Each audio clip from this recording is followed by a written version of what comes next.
Coming to you live from a garage in Gainesville, Florida, like two muertos de hambres, it's El Cuban Dudes Show with Andy and Abel. From the 305 to the 352, from Miami to Gainesville to Orlando to Tallahassee to Jacksonville and beyond. It's time for El Cuban Dudes Show of Florida. Dale!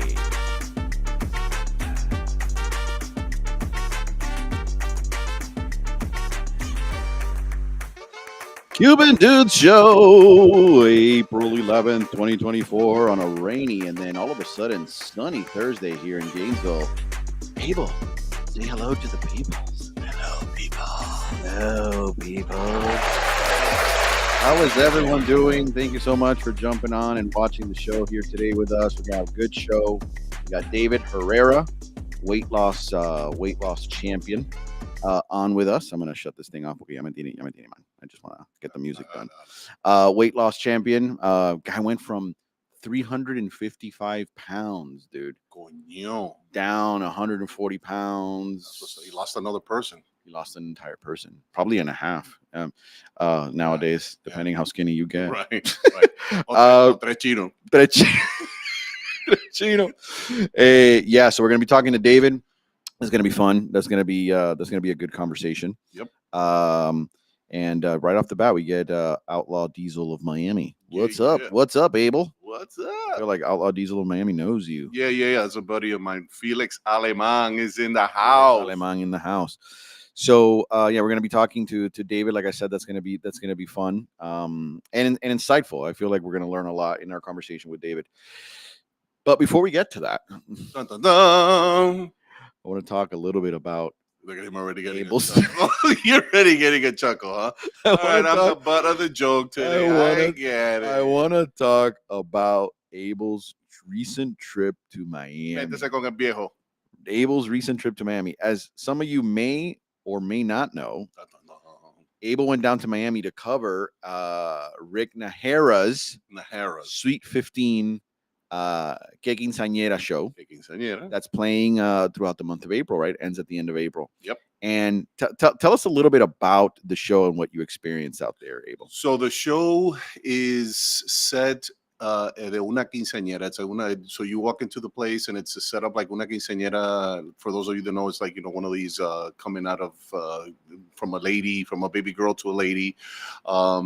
Sweet It's 15, just like yeah, Sweet it's like 16. a Sweet 15, Sweet 16, exactamente. Just for those like the American people that don't use that shit too much. Basically, it's a dad that has been in another. He owed some money. He left to Mexico. He decides that it would be a great time to throw his daughter a quinceañera, but the kicker is that she's 22. She doesn't like quinceañeras. The whole thing of how he gets the money, how the monies get lost, how the people that he owes the monies to, basically, so the guys really do not give it all away. It's basically, you could, the daughter can get married as many times as she wishes, but she can only have one quinceañera. And that's the whole premise of the whole. Yeah, and the whole thing is a major shit show. It's from a what shit I've show. heard. It's A shit beautiful, show and a half. but funny as shit, well written. Yeah. The actors are phenomenal. Great Cuban actors. The production was. Rene Lavan we had on our show. If you Rene. guys haven't seen that episode, make sure to check it out. We don't have that as an official episode because we didn't make a show, but if you go to our YouTube page, you can find his interview under just solo interviews, solo los interviews, which is where we just put the interviews cut up. He was on with us. We also had, which we're going to highlight here, the interview. Thanks. Good. Thanks. Thanks, Andy. The interview with Rick Najera. Oh, okay. Rick Najera, which we went ahead and posted on Instagram and on Facebook. So and Rick has actually confirmed that he's going to be on with us officially come, I think, the 25th of this month, Oh, fantastic. which is a very exciting interview. I mean, if you guys know anything about Rick Najera was one of the writers on Mad TV. Like, this guy has a lot. He created what was it called? The Latino Logs or something. What was the name of that? I think it was Latino Logs. He also Something wrote like that. for Saturday Night Live. Saturday Night Live. I mean, this guy. Award-winning script writer, director, producer, actor, comedian, sketch artist, sketch writer, sketch comedy writer. I mean, the dude is like I mean, we might as well do the show on the 25th and then just never do another show because, like, that's it. That's how probably badass he is. that's as big as we probably will ever get, right? As far as accomplishments, right? The dude is big time, and he's going to be on with us on the 25th. Yep. But Abel went down to Miami.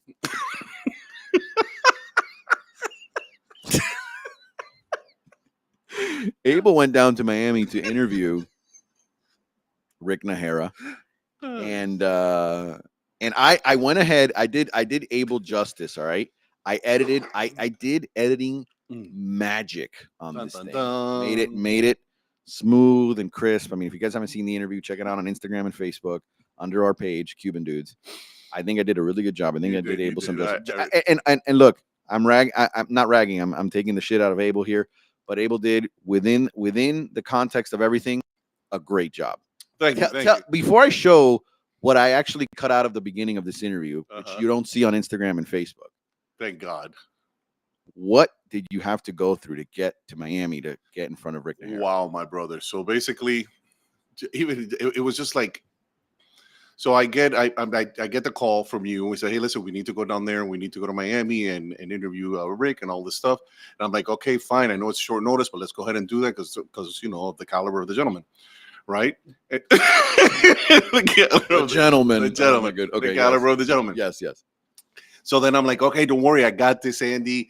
So I'm like, I think I have everything already. I know where everything I left it last, dude. So right about to where I'm about to leave, I can't find the tripod. The microphones that I had ordered did not show up. I already knew que eso era una jodienda from the start. I go to the warehouse. I'm half an hour looking inside the warehouse for a tripod that doesn't exist. We were already late. I had worked all day. Then I'm not telling him, all right, so let's go ahead and we put gas in my car and all that. We're ready to go. And then suddenly the car starts clanking all over the place. And I'm like, sweet Jesus, man. Ahora el carro se jodió, brother. What are we doing? My wife is like, oye, olvídate de eso. Yeah, there was a lot of things already that we thought that it was a little odd. There were like little blocks here and there. Like, why can't we go down there? What's going on? We're like, Amy, my wife is like, no, olvídate que vamos para allá porque vamos para allá. We're fighting against the Jujus. We're fighting against the Jujus, bro, like that. So she runs. She said, mira, ya resolví el carro. I go, buenísimo. So we get in the car. We get all our stuff. We drive down, and we barely get traffic, dude. Right off the bat, fucking Ocala. Hay media hora, 45 minutos ahí en Ocala parado ahí. In Orlando, we got traffic. We got traffic everywhere. Que tanto. So then we get there. I just felt like the Keystone Capers, Andy. So then I go and I buy the tripod. I get to the show. When we get to the show, it was already like 2 hours of traffic, dude. So we're getting dressed in the parking lot while the actors are coming in already, and we are getting dressed. We're like, oh my God, bro. Oh, hurry up. We gotta go. Okay, here's the microphones. We get inside. They open the door for us. I get there and we're behind the scenes. Lawang is doing his thing, but producing the sound. The actors are singing, all that jazz. Dude, so I start opening up the tripod. I couldn't get it out. I pull one thing, sale la cosa volando. Me trying to act professional as shit, and it was the day not to act professional as shit. Oh, so I get that. I get the microphones. I set it up. The microphones wouldn't work, even though it said in the thing that it was plug and play. So we had to find out that I had to put in the app, fix the app, get all the sound. Dude, it was so crazy. I don't know what it was going to. I mean, I think Rene was having problems with the internet. It was like, that Miami juju, bro. It was just that negative juju was rubbing off on them. Dude, it was bad. It was almost supernatural stuff. ¿Qué más me pasó? Bueno, me pasó un sinnúmero de cosas. Entonces, I'm like, okay, we're ready. Oh, so you send me. You're like, hey, listen, I just added a couple of more questions. Go ahead and go to Google Docs and check it out. Okay, so I went over there and I'm like, coño, this intro is a little too weak for this guy. I think this guy is bigger than this. Let me go and check him out on IMDb and let me see his bio. Bro, ¿pa qué fue eso? Then I start seeing that he was, when he was younger, he was involved with ¿cómo se llama? Whoopi Goldberg, y esto y lo otro, and I'm in a new place in my life now that I'm acting and, I'm doing my podcast and shit because I regularly do real estate, right? Right. And I'm like, sweet God, this guy, dude, this guy is just, he's too big. So I'm like, you know what? I'm going to rewrite your intro. So Abel's like spazzing out. Abel is like, is about to have this interview with this guy. And when he reads just a few, probably what now, no more than an hour or so before the interview, he reads all these accolades. He's like, "Holy shit, what am I walking into?" Yeah, what am I doing? I'm like, okay, I'm gonna go for it. Right. So then well, you know what? I think I'm gonna read all his stuff, and then I'm gonna, I was gonna, I added the question where it said, este, I think it would be easier for me to say what you haven't done in the business, because instead of going through your whole Well, list, let's right? not ruin the suspense here for people. I'm going to play now the intro that Oh I God, cut out of the Instagram and YouTube and Facebook video it's a mess. with Rick Nahara. Keep that Thanks, in mind, thanks, guys. thanks. Rick Nahara. What a mess. Okay, check this out. Tell me when you're good. All right. One, two, three. Hey guys, how's it going? This is Abel Cepeda from the Cuban Dudes. Guess what? We're here in Miami. Guys, we're here in the stage of Quinceañera. This is unbelievable. This is a very beautiful vase. This is a play like no other. None that I have seen personally, probably none like you guys have ever seen. Interactive, really funny. I think you guys are going to love it. We're going to be here talking with the gentleman that has created the mind behind this. So we're going to have a couple of questions with the gentleman. The gentleman. And they're going to start like this. I'm going to have a read through so that just we all know who he is. All right. So I want to start with welcoming to the show, to the Cuban Dudes Show. This is a comedian, an award-winning actor, director, producer, professional speaker, and host, which has inspired and been mentored by Oscar-winning Whoopi Goldberg, Keenan Ivory Wayans, and comedian Cheech Marin. The gentleman. Early in his career, he realized that there was few roles for him to play. So he took matters into his own hands and started writing his way into Hollywood. Isn't that impressive? This is with credits in film, television, and Broadway, and it happens to be that he is the creator, writer, and director of Sweet 15, Que Quinceañera. We would like to welcome to the show Mr. Rick Naranjo. How are you doing? Hi, It's a pleasure meeting you, sir. Rick Nahara. Nahara, how you doing? I'm doing fine. Rick Naranjo. Rick Naranjo. Rick Naranjo. Can you imagine? Can you imagine? We're meeting. We're meeting this guy who's won like Academy Awards. He's a writer. He's a producer. He's a director. He's been an actor. He's been. In, and this guy, and Abel calls him Rick Naranjo. And Rick Nahara goes, "Oh, it's Rick Nahara," and Abel's like, "Yeah, yeah, okay." Bro, that was so. And I'm like in the middle of this, and I knew I had messed up royally, dude. I'm like, oh my God, dude. Anyway, to make a long story short, Yeah. I told him I shouldn't have read your bio, and he Okay. lost it laughing. I mean, that guy is such a good dude, man. Yeah, I wrote a bio that was short, succinct. I do agree with Abel. It could have had a little bit more substance to it. That's fair. But I kind of was like, well, we're here to interview this guy. We're going to talk to him about the show. We're going to talk about his production. So we're going to say, writer, producer, director, yada. We're giving his accolades. But Abel takes it upon himself to expand upon it, and he writes this thing. And I think that within doing that, he was just like getting so nervous as he was saying this stuff out loud that when he went and turned to it, he called him Rick Naranjo. My brother, I mean, oh my God. it was bad. It was bad. It was bad. It was bad. It was bad. But I gotta tell you, dude, the guy is such a good dude. Yeah. Like the verdad, that guy. I mean, I wasn't. I mean, you know what my wife told me? She says, "I think you were a little starstruck," and I'm like, you know what? I think I was. You and Rick Naranjo there. Yeah, look at him. Look, he was losing and laughing. Yeah, Rick Naranjo. And You think the guy's a comedian, so he got a kick out of all that shit. yeah, I'm sure he did. Oh, I wanted to also show here. I'm just gonna go back here. Oh, who's Oh, that? look That's at that. Darren. That's that influencer guy. Yeah, the right? Cuban Darren, influencer dude. I made friends with that guy. He's a Darren good dude. Castellanos, I think is his name. Buena gente tipo ese, brother.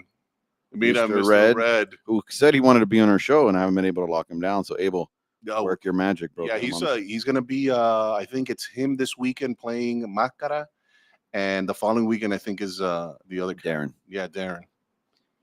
Oh, and this is Ruben Rabasa. Ruen Rabasa, bro, one of the greats, dude. He was. I heard he was an Ant-Man in the new Ant-Man. I Yeah, I haven't heard seen that it yet. too. I heard that too. I haven't seen it yet, so that kind of blew my mind. I was like, oh shit, And what? I think I heard that Madeline saying that she plays her dad in one or other show that she's been on, or the one on Apple TV. Ese es Roberto, también Roberto buena gente, bro. Tovar. They got another Super cool, actor. que hace tremendo papelazo hacen los dos. ¿Quién más And then, tenemos ahí? Y ahí, wait, the myth, our friend Rene Lavan, Rene. That was actually backstage. He was checking out sound, and all the actors were singing. Mr. Christmas with the Cranks. That's it. That's him. Good And, dude. I like him. This is the setup, right? This is the Yep. way the show looks like. You sent me a video, but for some reason the quality was Yes, so it was grainy, horrible. really bad. I don't know why. But yeah, it's a great production, guys. And those of you that are down in Miami that have the should. chance to catch it, definitely go ahead and catch it. Yep. Worth So there's that. Here's That was the Abel backstage. snoozing. Yeah, that was backstage. thing. Everybody doing their they were practicing and stuff. We were talking. You don't see up here, like on the top of my head, there's about 5 or 6 microphones because there's a lot of talking in between the tables. So it's interactive, guys. So they not only they give you food, like if you're in a quinceañera, so they serve you. You have servers, the water, the bread, el centro de mesa, all that jazz. But it's fantastic. Go, don't miss out. It's a great show. There's my wife and I Abel enjoying. and Amy having a good time. Yep. No, I'm glad you were able to make it out there, man. I mean, all joking aside, I know it was a lot of pressure. You guys, you had a lot going against you. Yeah. I mean, so is the case. We were talking earlier before the show about Emad de Ojo, bro. We're like, I don't know who we damned on our way to making the show, or who the hell we're pissing off, or who the hell we're stepping on their shoes, and they're not happy with the fact that we're making the show. But boy, is there somebody who's fucking after us. Andy, it almost felt There's so many bro. things that happen. I mean, just to get a goddamn azabache from Miami has been a nightmare for me. I mean, I sent my Zelle payment to the company down in South Florida. They haven't received it yet. I'm about to claim fraud against the payment because it's been like a week and they're claiming that they didn't, but I'm saying that it went. And no, tremendo desastre, bro. Yeah. I mean, even that has been a nightmare. That's kind of almost like when I feel like something is weird, something's up. Anyways, let me go ahead and is there anything else you want to say about the show, man? Before we go ahead and bring on our guest? Yeah, don't miss it. Go to, I think it's www.quinceañerashow.com for your tickets, I do believe, or Sweet 16s. Sweet 16, right? Sweet 15.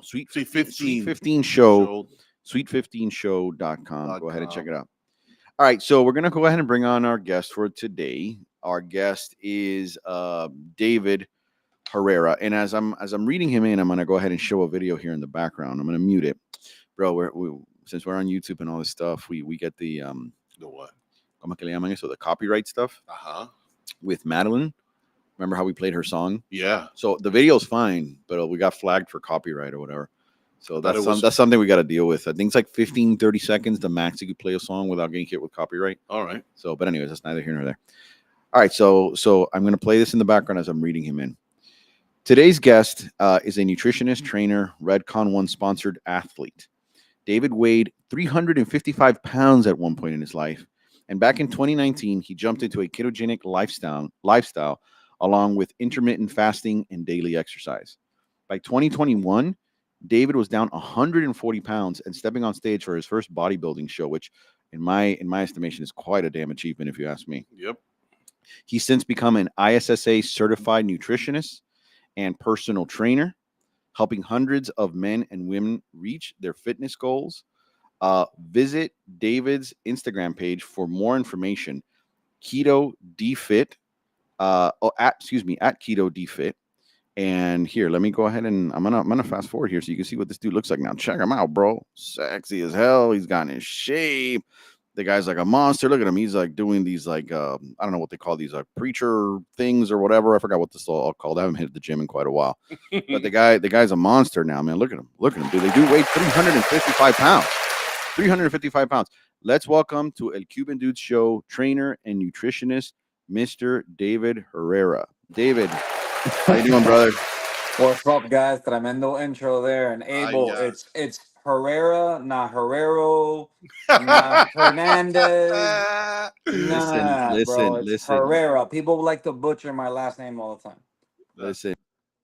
What's going on here? Abel, your camera's like disabled or something. Yeah. I'm logging back in. Abel's having a little bit of an issue. He's on, but he's not on. No, such is the life of a live show. He'll jump back on. David, man, thank you so much for being on the show with us.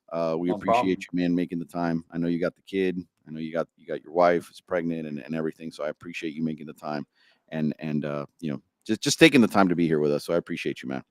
Absolutely. How's life in Miami treating you, bro? How's everything going on down there?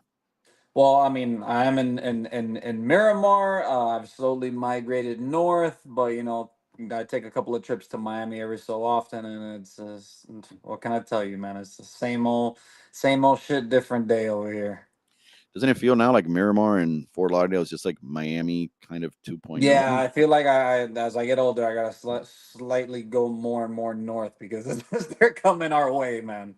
Yeah, pretty soon you're just gonna end up here in Gainesville with us. Yeah, Yeah, I can see that for happening sure, already. for sure, for sure. David, let's jump right into it, man. Let's talk a little bit about your past. Um, were you born battling weight issues all your life, or was that something that sprung onto you by the time you kind of hit early adulthood? No, no, no. That's basically when I hit like maybe like 4 or 5 years old when I started baseball. It was at Miami Lakes Optimist, started T-ball, Mhm. and I was always the big kid, in the team. Eventually, that led to me. Well, not that it led to, but I had asthma as a kid. So I know that every couple of weeks they had to, give me injections and all that stuff due to, how severe my asthma was.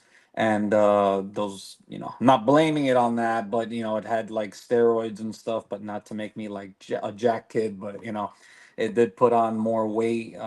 My eating habits were just like out of control growing up.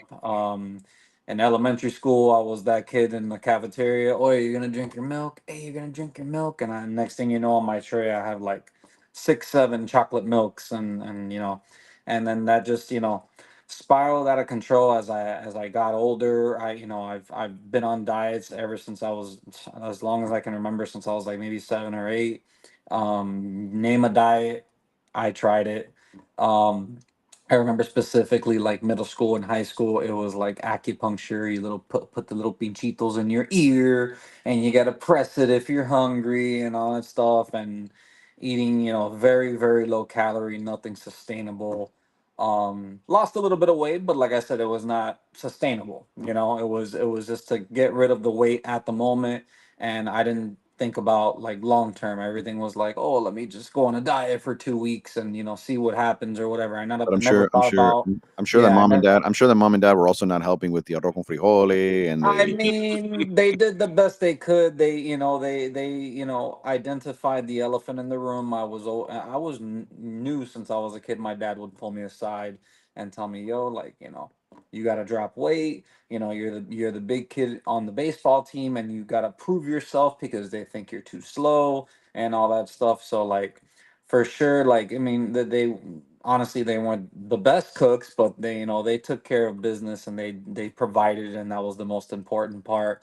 But yeah, it was a lot of stuff in the oven, a lot of stuff in the microwave, and a lot of fast food. So a lot of bullying growing up. I'm imagining, Oh, right? no, no, yeah, yeah, yeah. I remember in seventh grade, I got into like 7 fights. Only got suspended for like 3 of them. It was a lot of that, man. And that was one thing that my dad always told me. Never let anybody disrespect you, um, and make a ball with your fist. If somebody disrespects you, punch them in the face. Wakata. Beat their And ass. If yeah, not, I'll beat yours when you get home. yeah, bro, and he'll tell me, he'll be like, "Hey, you might get suspended, whatever, but it is what it is. I'd rather people show you respect and all that stuff, and it is what it is. It was part of it. You would think after all that would light a fire under my ass, but not really. And then after high school, I had started getting jobs becoming a server in the restaurant industry, and then that didn't help because I was constantly eating there Right. and late nights, sleeping in, really, really bad habits. The last thing on my mind was health and fitness or anything of that sort. And that lasted all the way till I was about like 31. When I was 31, I was working at Texas Roadhouse in Miramar, and I was working at South Florida Autism Charter School in it's by like PSN area. And yeah, man, it's just my life was just spiraling out of control. Like it got to a point where I had developed gout, I had high blood pressure, rheumatoid arthritis. Like it was just really, really bad, man, and to the point where it hurt to walk. Oh And that's shit. how, like, yeah, my joints and everything. It was like just so painful, especially with serving tables at night. My wife would girlfriend at the time, she would have to like massage my ankles and my feet or whatever, and it was just I would have gout attacks. It was just so bad. So then eventually, like, I made the decision to leave the restaurant business. I spent 13 years in the restaurant business, and That was probably one of the best decisions I ever made. And then shortly after that, like with the January 1st, New Year, New Me thing, keto was kind of like popular at that time. So, I saw two friends of mine happen to be named Jesus. So, and anytime somebody tells me, "Oh, like how'd you lose weight?" "Oh, I got help from Jesus." Um, yeah, That's funny. they both were named Jesus. One lost a good amount of weight, the other one lost weight and like got jacked. And I was just like, "Oh shit." So I started picking their brain about it or whatever, and I started to look into it, and then intermittent fasting also came into play, and I combined both of them, started hitting the gym every single day. At first it was probably like the first like 3 months or so I was just doing cardio, and then eventually I started lifting and whatnot, and the weight started melting off. And then David, I got, David, before you got into all the working out stuff, right? When you yeah, were still in the let's call it the fatty days. yeah. Okay. When you were still in those days, were you ever at a point where you thought to yourself, "Man, what's the point? It's too late. I've done too much damage to my body." Did you ever go down that rabbit hole?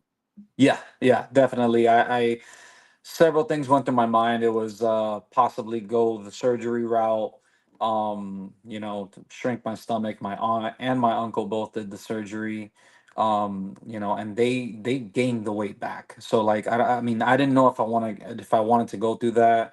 And then on top of that too, like it just got to a point where when I was reaching 30 years old, I was giving up. And I was to the point where I was like, you know what, babe, I'm just meant to be a fat guy. It is what it is. And who knew I had one more, lifestyle change in me, and then this one was no turning back. And it was just like I said, the main thing was finding something sustainable that I can do, long term, not a quick fix. You get me? So that's, yeah, I Did you definitely ever had did that you ever thought. did you ever have when you started in this trajectory, did you ever have like instant success? Because in my experience working out and losing weight in the past, um, I feel like your body craves that. Like the minute you start to eat just like a salad and you like kind of like jog a little bit, right away Hmm. you start to see like a change in your body. It's like your Yeah. body is looking for that, right? Yeah. But you know how it is. You kind of get on that path, you start to see some results, and then you say, "Well, I'm just gonna eat a little bit of this, and I'll just eat a little bit of that. What's the big deal?" Did you ever have like hard resets as you were starting, where you kind of saw yourself climb and then fail, and then climb and then fail, or did you start and you just never look back? Well, about a month in, since I started January 1st, around like Valentine's Day, 2019. I started January 1st, 2019. My coworker, he invited me and my wife to his wedding, and basically like it was open buffet, and I was the type that if I was going to do something, I let my coworkers know, my friends know, hey, don't let me slip. you know so at his wedding, I was already down a couple of pounds already, and then we were at the buffet, and then I loaded up my plate or whatever, and dude's sitting up there with his wife, and he looks at me and he just gives me a look, and he's like, "What the hell, bro? Like, are you serious?" And then he comes over and he was like, "Dude, like, I know this is my wedding, but like it's not your wedding, and you got to stay committed to this." Like, so he kind of like low key, knew how much I needed this, and I was having success with it, and why like cheat. Same thing with my brother. My brother's a Miramar police officer, and I remember when I first asked him, I was like, "Oh, when should I just started this lifestyle? When should I have a cheat?" And he goes, "Bro, the last thing on your mind should be a cheat. You get me? You've cheated 30 plus years of your life. Like, you should not even think about it." So, from then on, from I'd say like, Valentine's Day, February till about May or June, strict. No cheats, nothing at all. And then the first outing was basically, it was to another wedding in Dominican Republic for my wife's best friend. And even there, we went to an all-inclusive resort in Dominican Republic, and we were at the buffet, and my first plate was like all keto. And my wife was like, "Babe, you're down 75 pounds, you know, relax, enjoy yourself or whatever." So I was like, "You ain't got to tell me twice." So then after that, it was, and I'm not a drinker, drinking, I'm out by the pool, comiendo, todo, bro. And so I came back from the trip. Wife and I were probably at home for like about 4 or 5 days, and then she was like, "You want to go to Disney for Food and Wine Festival?" And I was like, "Oh shit!" And yeah, because we were like annual pass holders, Yeah. so we went, ate around the world, and then came back home, and then one of the things that changed in me was my routine and the things that I did. So in Dominican Republic, I went to the gym. I hiked. I did a lot of walking. In Disney, I went to the. I told her we got to get a hotel with a gym. Hit the gym before going to the park or whatever. So my habits had already changed. Yeah. Um, so when it was all said and done, and I got back home after both trips or whatever, I maybe only gained like 11 pounds, which would in reality it's like water weight. Right. So after that, I just got right back to routine, and the weight kept on falling. Yeah. So walk me through the journey, right? What was the game plan going in? Where was David saying, okay, I weigh 355 pounds, I'm going to take this step moving forward? What was the mental game plan when you first started? Mental game plan was basically like I looked at like typical grocery lists for keto, and I just started doing my research, and like I said, I was picking the brains of both of my friends, Jesus, Hmm. and it was basically foods that I enjoyed, except little minor alterations, like if I have a burger and no bun, I can have cheese, I can have bacon, and it was foods that I enjoyed.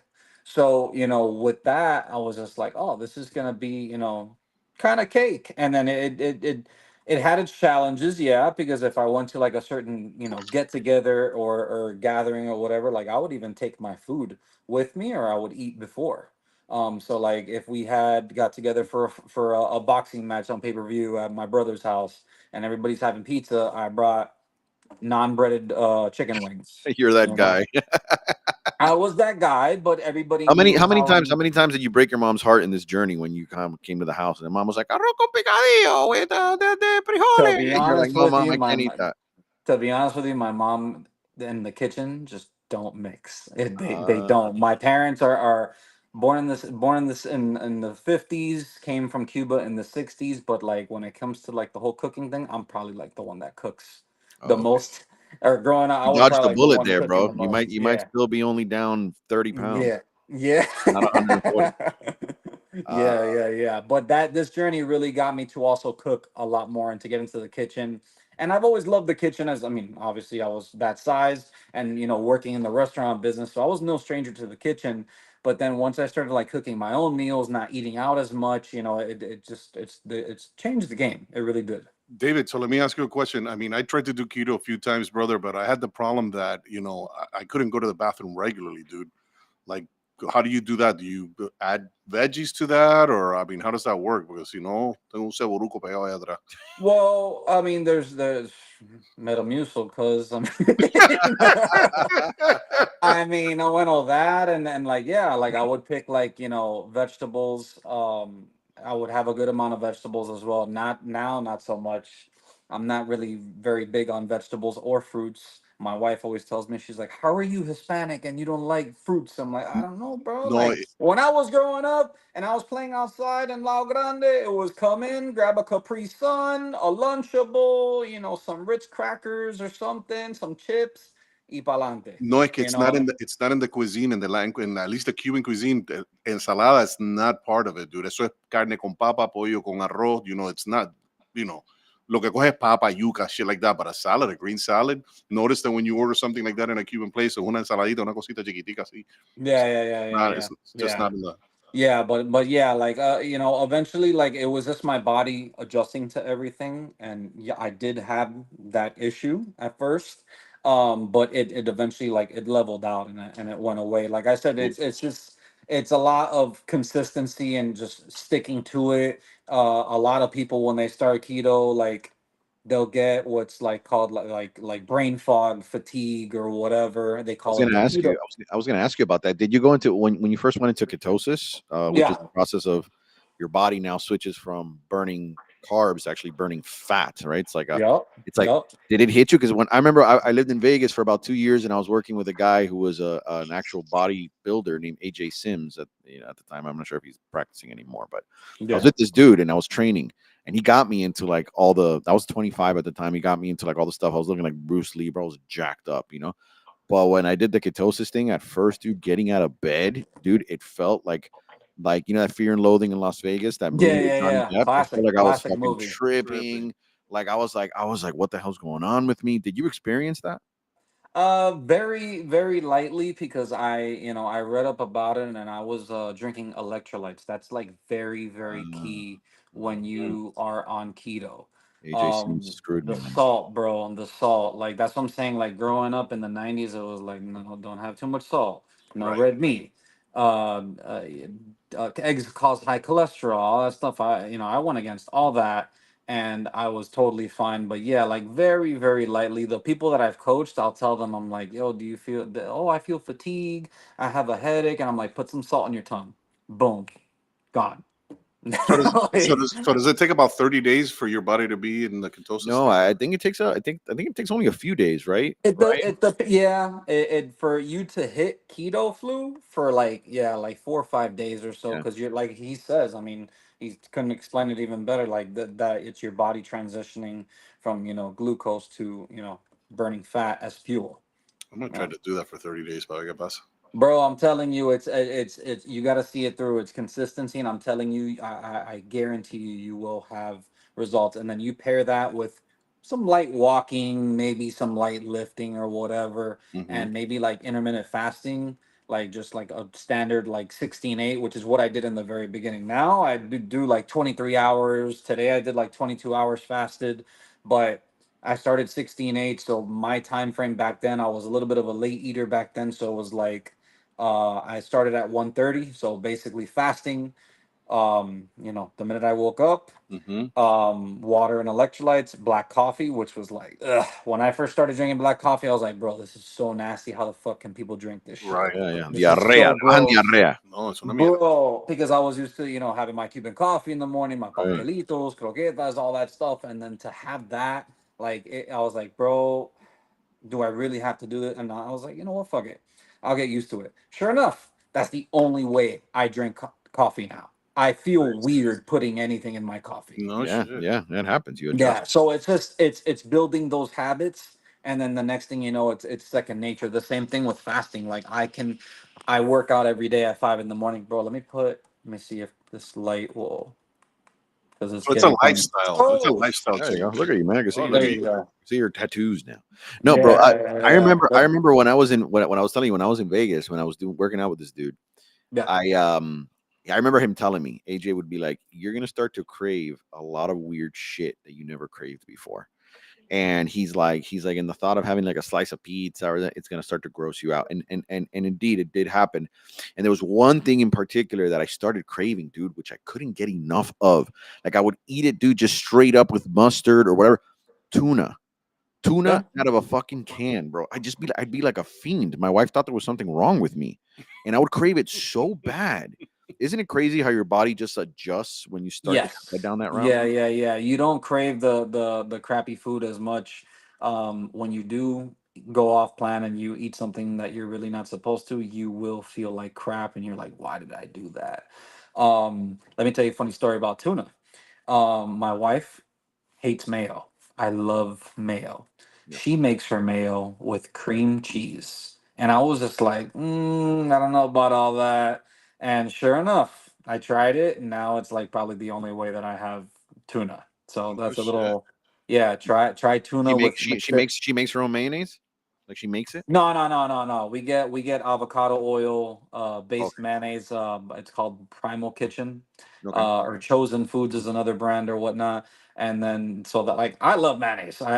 Bro, I used to dip like crackers and mayonnaise and all that. Like I love mayonnaise. She hates it. So She mayonnaise doesn't fit into the keto lifestyle, or does it?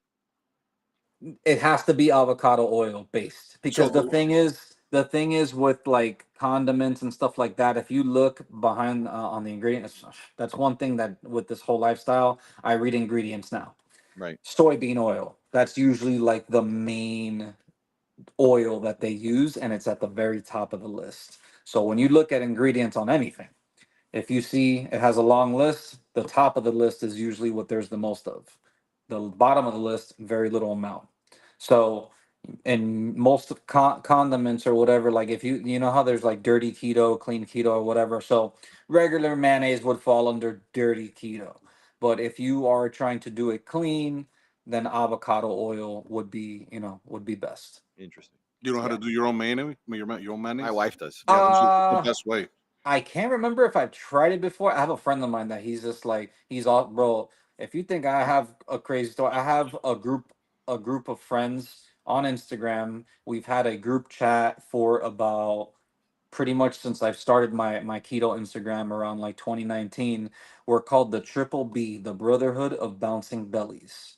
In in that group, you have guys who have lost over 200 pounds. Wow. And me, I'm like the lightweight on there. And it's funny you mentioned Bruce Lee. I lost like a Bruce Lee because that 140 was kind of like, well, Bruce Lee was like 130 or so.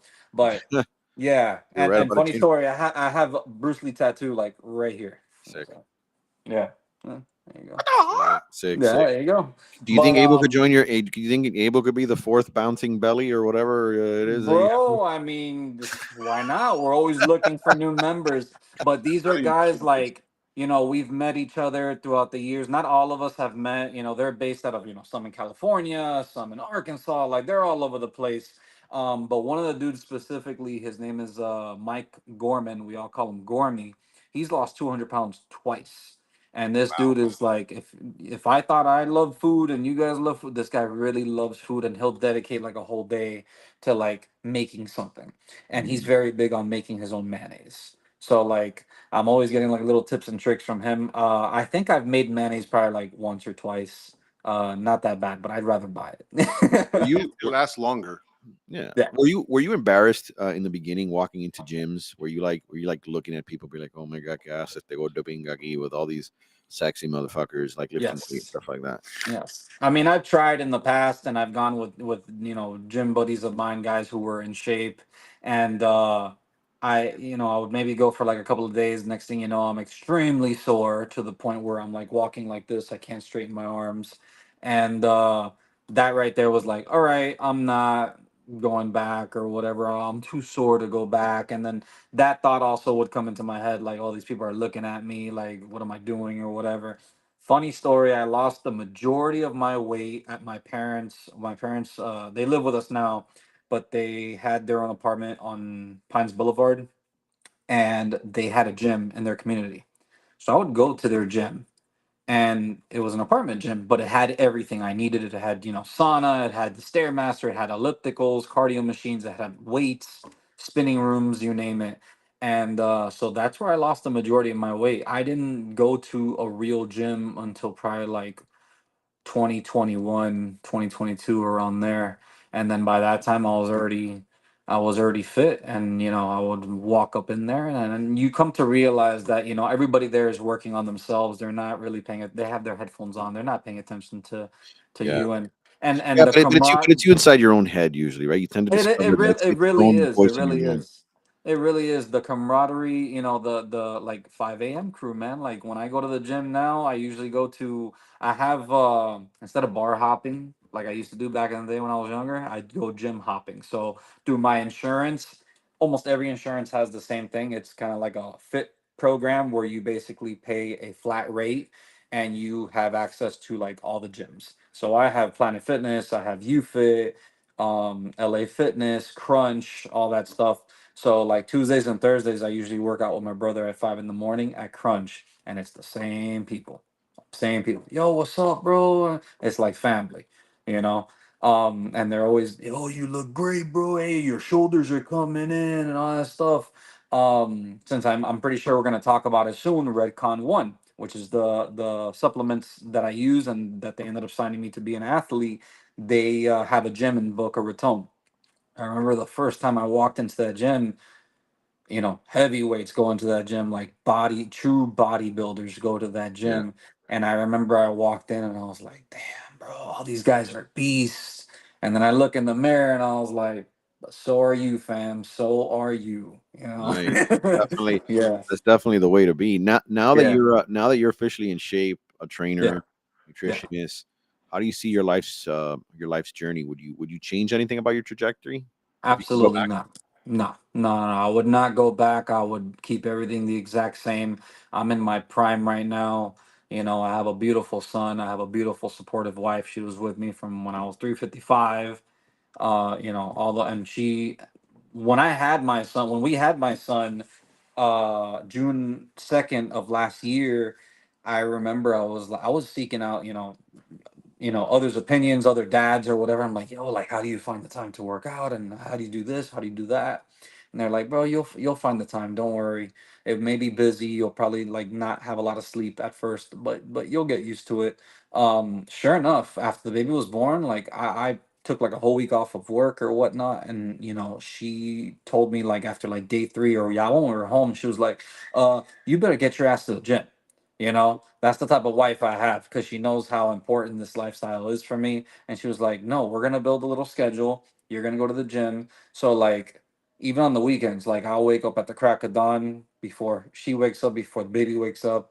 I'll get it in, and then I have the rest of the day to do what I got to do. Same thing with now, like, if I go to work, 5 a.m. or it's not happening because the minute I get out of work, it's dad time, feed my son, bathe him, take him out for walks, and my wife works from home. She works for Carnival Cruise Line, so yeah, like that's I gotta relieve the stress there when I can, So, but yeah, Do you ever have nightmares about being overweight? Do you ever like have you ever been like, especially in the beginning, did you ever have any nightmares that what you were building one day, like you just woke up and you were like fat again and stuff? Like, does that uh, happen to you? not necessarily, but I have battled like body dysmorphia where people like Mm. they'll see me and they'll be like, "Yo, you're fit" or whatever. And I'm like, I look in the mirror and I still see the fat guy. Interesting. Especially when you've seen that in the mirror for so many years. Right. Growing up and as an adult and whatnot. Like it's just it's hard to believe that people are looking at you a different way. Like I go to Walmart and the guy that checks your little receipt at the end, he was like, "Yo, I ain't messing with that dude." He tells me, I just start laughing and I'm just like, "Bro." And then like people at work are always telling me they're like, "Oh, I saw you with some guy that looked like you, but he didn't have as much muscles as you." And I'm like, I hear all this, and I'm just like, "Damn, that's me now." Like that's crazy to hear. But as far as like the whole thought, like roller coasters didn't happen back in the day. Um, if they did, I was like, let me give it a try. Don't fit. So I was that guy that had to do, the walk of shame and get off the ride, and it was embarrassing. Mm. That Um, sucks. yeah, especially after you're waiting in line for like an. Oh, my bad. No problem. You We're guys still, there? we're still here. Yep. Yeah, yeah, Yep. we're Yeah, here, we're bro. still here. Hello, Yeah, no Yeah, hello, we're worries. here, boss. We're here. Can you hear us? hello, Yep. David, can you hear us? hello. You guys hear me? I can Yeah, hear you. yep. Can you hear us? Hello. Can you see us? We could hear you. We could hear you. Oh, Oh, live TV, guys. live TV. David will be back. Yeah, we'll pop them back on. Yeah, he has the link. So, oh, there he is. Hold on. Good. Let me. Let me Hey, tell you, David, can you hear us? that takes Yeah, I can hear you. I can hear you. awesome. Sorry about that. No, no problem, man. Stuff happens. It's live, so Yeah. it's accepted. But no, basically like I said, like it was basically doing the walk of shame, man, and couldn't fit into roller coasters. And then I remember one of the first trips that me and my wife did after I had dropped all the weight was we went to Six Flags in Georgia. Waiting in line, and the anxiety is starting to like get to me as we're getting closer and closer. And I keep on asking, I'm like, am I gonna fit? And she goes, babe, are you kidding me? You're gonna fit. Like, you're 220 something pounds. You're not 355 pounds anymore. Like, are you kidding me? Like, you're gonna fit. So what really like scared me honestly was right before we were gonna hop on this roller coaster, there was a young girl in front of us with her dad, big girl, and she goes to get on the ride. She couldn't fit. They had to tell her to get off the ride, and she like jumped out and started crying, and she ran away, and then Oh her dad wow. ran after her, and I was just like, bro, I was so heartbroken because I was like, that was How my reality. how was And how then was your dad? Yeah, and then I sat down in the seat, I clicked it, and I was just like, but like I felt for that girl, like I was that person that I couldn't ride rides. My Last week, wife would, huh? last week we spoke about an actress named Rebel Wilson who came Yeah. out with an article saying that her agents feel that they can make a lot more money with her with the fat girl roles. Rebel Yes. Wilson lost a lot of weight. She's almost unrecognizable with the amount of weight she's lost. Jonah You Hill, another Jonah one. Hill is another one. Yeah, there's quite a bit of different actors. The big question that we were asking last week, which I'll ask you because I think is relevant. Do you find that people got used to seeing you a certain way, and when you got skinny, when you started losing weight and hitting the gym and getting jacked up, were they looking at you odd, almost like they couldn't even recognize you because the comfort was being a gordito? Yeah, man, that was my reality. Like I used to call my boys up in the phone, and I got a common name, David. Be like, yo, what's up, bro? It's David. David who? The fat boy, bro. Oh, what's up, bro? Like that's how everybody knew me, you know. But it got to a point when I dropped the weight and people, saw me on either Instagram or in person. They're like, bro, like you look like a completely different other person, bro. I'm so proud of you, like and on my Facebook, I still have like a lot of people from high school or whatever, and a lot of them have reached out and have had nothing but nice things to say. Um, I run into a trainer that I had back in the day when I was trying to drop weight. His name is Anthony Greer. He was on our football team in our high school. I went to Barbara Goldman, and I ever since then we follow each other on social media, but I always see him at one of the gyms that I go to, and he's like, bro, I remember when you started, man, and you were dying, and like you couldn't make it through the workout, and then now look at you, you're working out, you're fit, you're helping You're like a others, fiend. like it's a complete turnaround, bro, like, and I'm so proud of you, and I'm like, damn, bro, like that's what's up, thank you. So Yeah. what's the deal? What's the deal with the bodybuilding stuff, bro? Why get into something like that? Was it not good enough? I'm gonna reload that picture again, but was it not good enough just to lose weight? I almost feel like you're kind of like swinging for the fences by going with something like that beyond just losing weight. That was not planned. Let me tell you, that was not planned.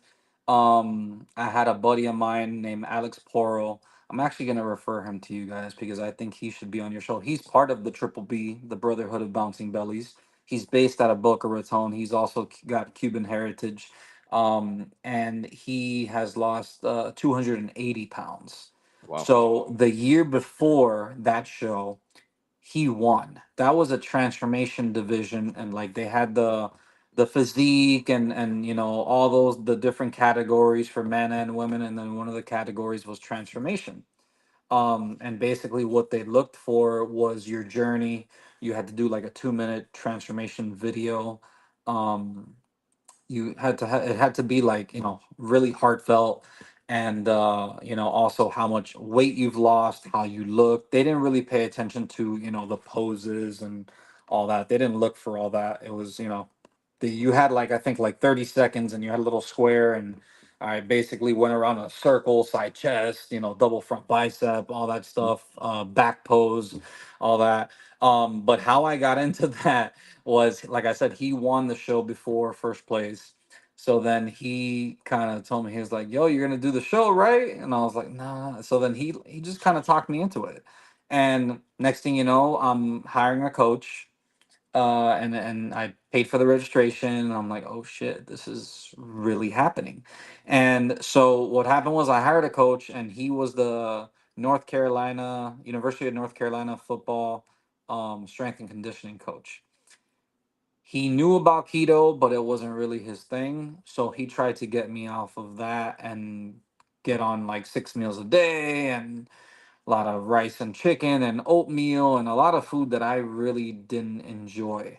Right. So it was like, bro, it was like work, bro, like freaking constantly eating when I was used to the whole fasting and eating, high protein, high fat or whatever, very little to no carb. So it was a major adjustment. So I'm a person that I have a lot of questions, and I couldn't ask him questions. It had to be only on our check-ins, which was every Wednesday via email. So it was like, bro, Mm. didn't have this guy's number, couldn't talk to him like that. So he just gave me standard like meals, workout plan, and everything, and I followed it to the T. But I didn't feel good on it. I didn't see much results after about a month and a half, and then I didn't like the fact that I couldn't get a hold of the guy. So I let him go, and I continued the rest of my prep pretty much on my own, and I followed a ketogenic bodybuilder by the name of Robert Sykes. He's based out of Arkansas, and he also has it's like a high performance. It's like, I guess if you want to call it like a Quest bar, but it's like in the shape of a brick. Hmm. That's the best way I can explain it. But it's in the shape of a brick, and it's 1,000 calories. But if you Shit. break it in half, it's 500. Like it's a meal replacement, like literally. Right. Right. And Right. it's very high, high in fat, high in protein. Like only like the full brick of 1,000 calories is only like 9 carbs. So he was a standard bro bodybuilder, and then he went keto. Hormonally it was a lot better for him, and then he started to make these keto bricks for his own prep, and he was sharing it on his YouTube channel. Next thing you know, he makes a business out of it. So then he not only, did he take off with that, which I have a bunch there. I'm an affiliate with that brand as well. But he started to put like his prep videos on YouTube. So I basically followed his protocol. So I started off at maintenance calories, which I think was at like 3,500 calories. Super high fat. I'm talking about like 80% fat, like all my calories coming from fat. And then slowly bringing down the fat, bringing up the protein, still remaining like little to no carb, and then lowering the calories by like 100 or 200 each and every week. Next thing you know, I went from, around like 235 to, because I was like stalled at like 235. I couldn't get lower than that. COVID has happened. I no matter what I tried, I couldn't do it, and it was because like I didn't dial it in. So I started tracking my food, weighing everything to the T, doing cardio, doing lifting, all that stuff, and then like I said, strategically lowering my calories and bringing everything up, the protein up, and all that, and weight started to shed, and I got down to 215 show day. Um, so I'm backstage, and I flew to Houston for the show or whatever. They got the whole tan thing going on, white boy Cuban getting tanned. And then yeah, man, I'm backstage, and like guys are having like burgers and fries to like pump up, and Rice Krispie treats with like peanut butter, and I'm just like, bro, no wonder you got acne on your back like crazy, bro. And then I'm eating a keto brick with peanut butter on top and a little bit of salt. And then my refeed meal, like the night before, was just like an increase in the same keto food that I ate, which was like eggs and meat cooked in grass-fed butter.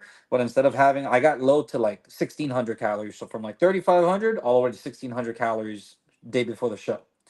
And then my refeed meal was a good like extra like 2,000. I'm sorry, like 500 to like 600 calories more than what I usually have. What did you place? What did you place in the show? What Fifth. I placed fifth. So basically it was like 14 guys. You go out, you pose, and then, they do it alphabetical order. You go, you pose or whatever. Then they say, oh, we're going to play the transformation video. You won't know you made it to the top seven until they play your transformation video. So the first guy's video played, and then second video was mine. So I'm backstage, and I hear my video playing, and I was like, oh, snap. That's awesome. So I go out there, and then I do the same pose again. And then after that, they pick the top five. So, and then when they picked the top five, I was the first one called because I was fifth place. And I felt so proud, man, because I was for no sure. coach. Some guys, honestly, they don't drug test. So some guys, were enhanced. Some guys, had the loose skin surgery, which, I have loose skin. I haven't gotten rid of it.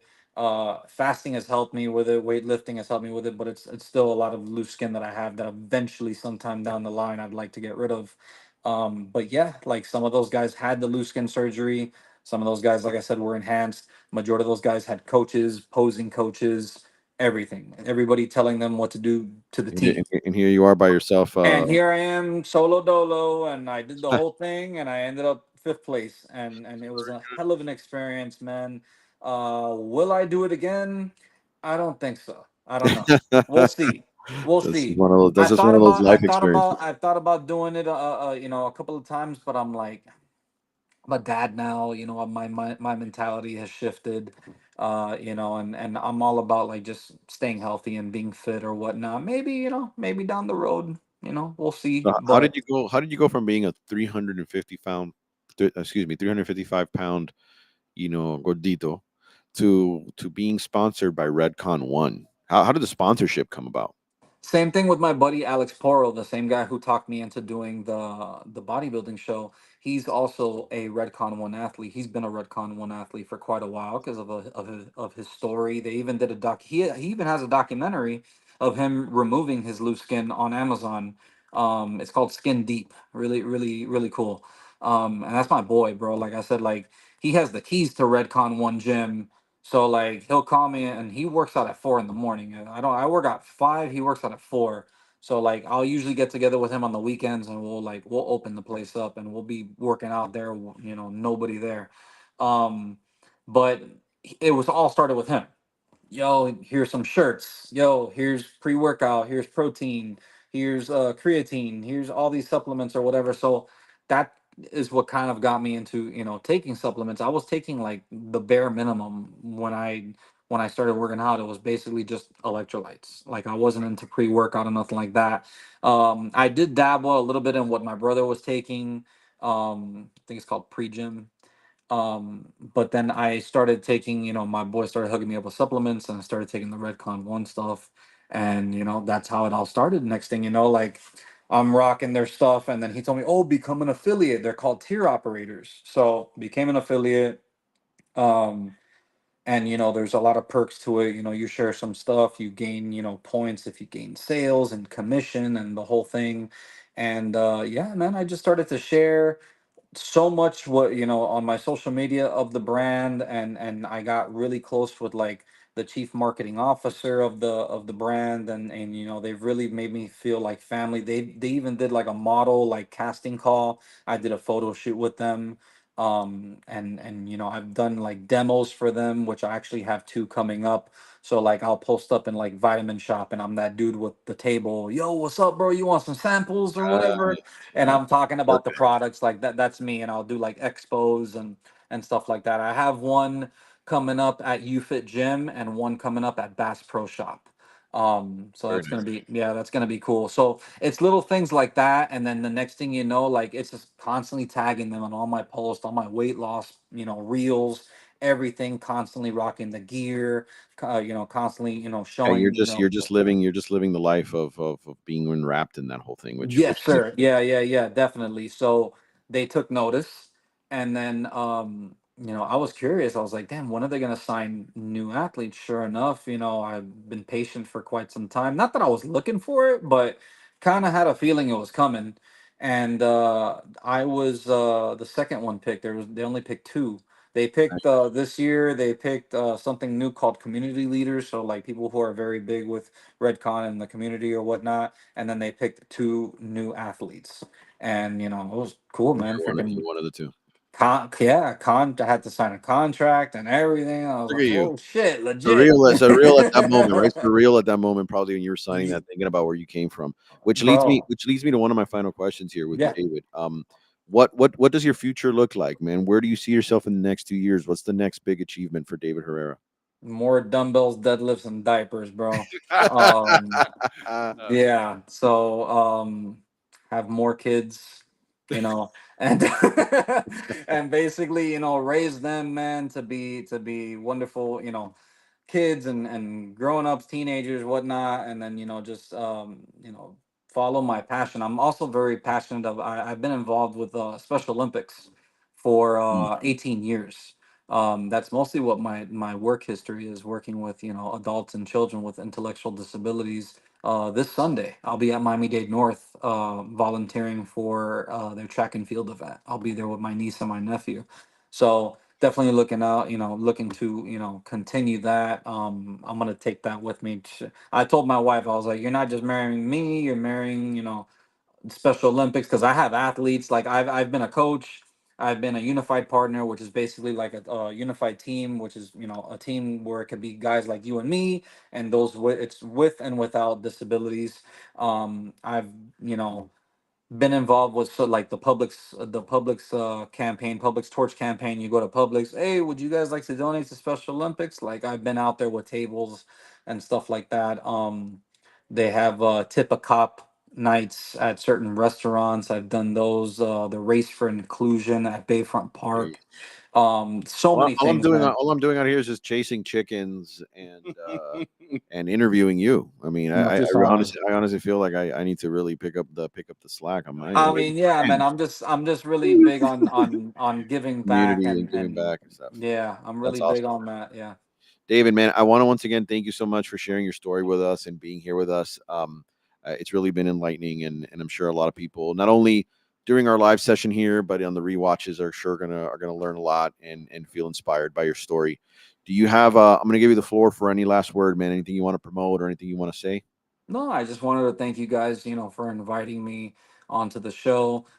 This is probably like my 11th or 12th podcast, talking about my weight loss journey. So it's been awesome, man, to just share my, what I've gone through and just to let everybody know that, you can change. You can, you can put the work in and see the results. It just takes patience and consistency. If anybody wants to follow, my Instagram, it's at keto d fit. um I basically post, informational stuff, stuff about health, fitness, food, humor. Like I mix it up, definitely, on my Instagram. So yeah, that's basically it. Awesome, brother. Thank you so much. Let's give a round of applause for David Herrera. David, brother, thank you so much once again. It's been a pleasure. Thank you for sharing your story, and we'll be chatting, man. Thank you so All much, right, Abel, David, Andy, thank you guys very much. Appreciate it. David Herrera. Peace out, Everyone. Cub Scout. All right, man. It's an interesting one, man. It's an interesting. Yeah, You know, dude. to go through that battle. You know what I mean? To have to lose that much weight. Where I know for myself, I didn't get a chance to talk to David about this because I didn't want to run on, but I am someone who's always weighed around 220 roughly, Mm-hmm. about 5'8". So technically, when you look at that on one of those charts, I'm quote unquote overweight or quote unquote obese, which they use that word. It kind of makes no sense, but because I'm like obese is like so I the most I've ever been able to drop. I mean, working out, dude, like hardcore, like as hardcore as probably David works out, right? Mm-hmm. Is 20 pounds down to 200. That's Period. it. End of story. And I looked like a damn supermodel, dude. Like that, my wife knows. I mean, I was jacked. I was jacked up. You know what I mean? I was jacked up. I was in my mid 20s, and I was never able to get below that. Now, the weird part about it is my conclusion is I no matter how much I eat, no matter how much I engorge in food, I don't tend to go above 220, which is very difficult for me, believe it or not. Mm-hmm. Because I think that if I weighed like 300 pounds or something like David, I'd be Right. better look and be like, oh, dude, I'm unhealthy. But when I'm always sort of in 220, sometimes a little bloated 220, sometimes debloated 220, if you get what I mean, but around 220, and I'm like just eating, I'm like, well, I know I'm like, relatively not where I'm supposed to be, but I don't look bad. But then like my kidneys are crapping out, or like my heart is ripping out my chest. I'm like, well, something doesn't feel right. You know what I mean? Yeah, something doesn't feel right. I I find it fascinating those kinds of people like this David, like my David, my brother-in-law, Mm-hmm. that could gain so much weight and sustain that, like sustain That's that. work. That's work in there. You know what I mean? Yeah, and just live that way. You know what I mean? Because I can't relate. If I ever got up to 335, 340, bet your ass I'd be dead. Like I would not. That's the equivalent of my body weighing Right. 2,000 pounds.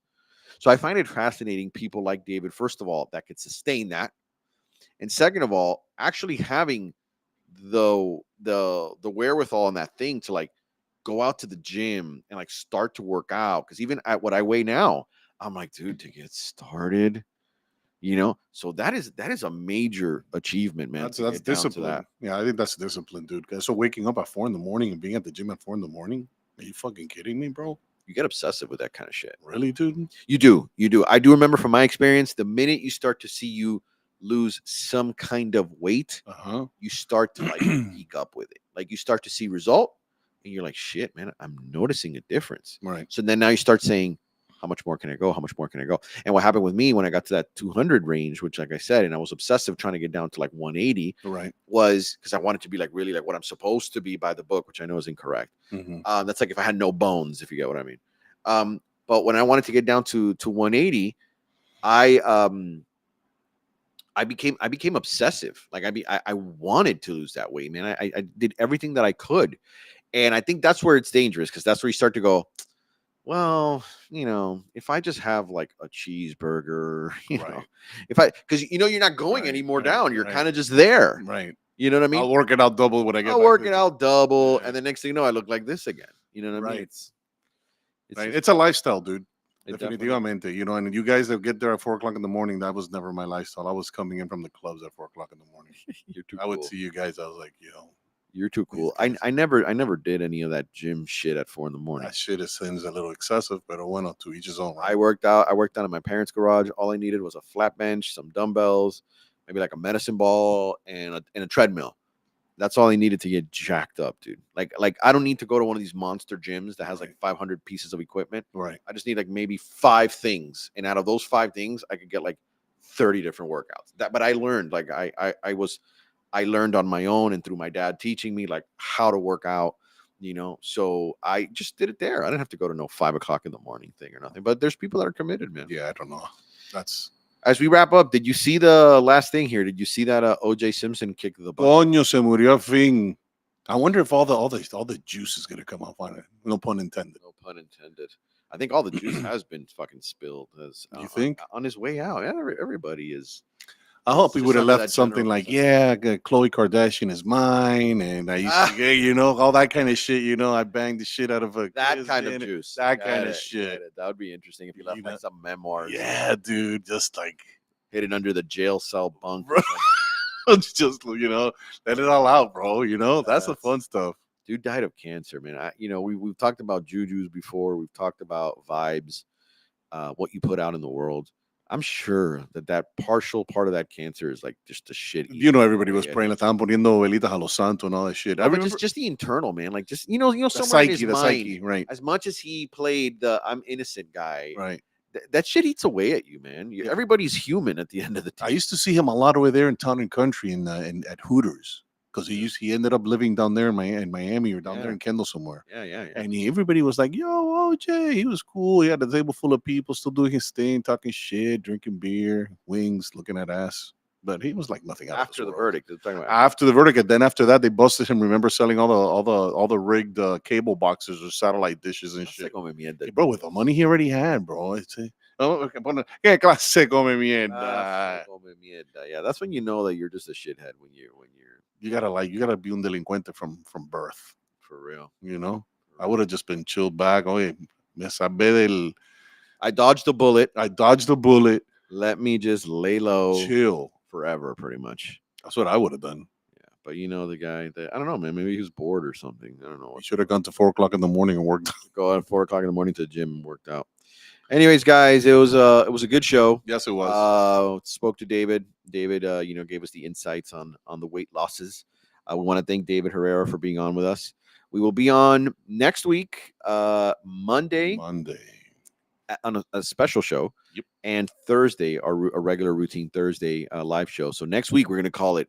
Give me the heartbeat. Collateral Interest Week. Collateral Interest comes out Tuesday, April 16th on Amazon Video. Amazon Prime. Amazon Prime, which is the video one. Right. It's a Tubi Tubi and now- Roku TV. and now Roku TV, they just got added on, brother. And we got director. I think I apologize. Yao Yao. Agyapong. Is it Yao? Is that how you pronounce his name? Yao, we call him Yao. Yao Agyapong, right? Agyapong. He's gonna be. I'll get his name right by Monday. That's all right. I got no Ranjo, so. Naranjo. Yeah. So, You're you see? Okay, so now we're. yeah. No, we're nowhere near. Oh no, you're gonna. nowhere you're near gonna, the no, same You're gonna right fuck now. it up. No, Watch. no, I'm not. I Watch. promise you, I won't. I watch. We have Yao on Monday, and then we have Manu Cabrera, who plays one of the main bad dudes, right? Yeah, dude. Yeah, he's actually my boss. Dominican guy, very nice dude. Super good is dude. Gonna be on with us on Thursday. So we got Yao on Monday, director of Collateral Intis, and Manu Cabrera. Make sure to check out the show coming out Tuesday. But once again, Monday we'll talk to the director, and that's going to be live. So that's going to be a special. It's not going to be a pre-recorded show. We're going to be live Monday at 7. We're going to run promotion on that. For those of you that are still on watching our show, please go ahead and subscribe on YouTube. We thank you guys for sticking on with us, and we will see you guys next Monday and next Thursday. We out. This has been El Cuban Dudes Show with Andy and Abel. Please make sure to subscribe to our YouTube channel, youtube.com/@CubanDudes, and follow us on Facebook and Instagram @CubanDudes. Thanks, and we'll see you next week.